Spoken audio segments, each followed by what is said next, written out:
Привет, друзья! Компания OnePlus презентовала смартфон 12R, который представляет категорию предфлагманов. Любимая наша категория цена-качество. Вообще смартфон — это ребрендированный Ace 3, предназначенный для продажи за пределами Китая.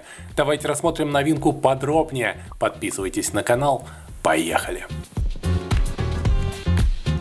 Про характеристики. Вес смартфона 207 грамм. Габариты вы видите на своем экране. Дисплей 6,78 дюймов, LTPO AMOLED, частота от 1 до 120 Гц, яркость до 4500 нит с поддержкой Dolby Vision.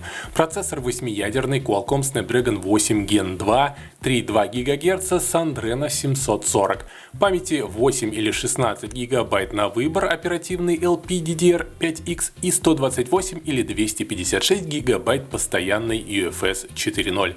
Камеры. Основная на 50 мегапикселей f1.8, широкоугольная 8 мегапиксельная f2.2 и макро 2 мегапиксельная f2.4. Ну и фронтальная, конечно, на 16 мегапикселей f2.4. Батарея на 5500 мАч, довольно большая, с быстрой зарядкой до 100 Вт. Работает на Oxygen OS 14, на Android 14. Два цвета на выбор: Cool Blue или Iron Grey.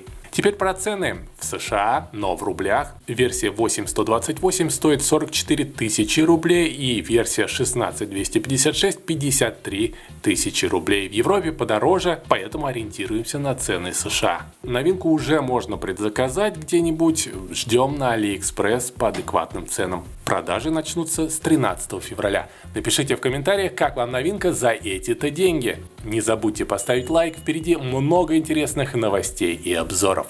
Пока-пока.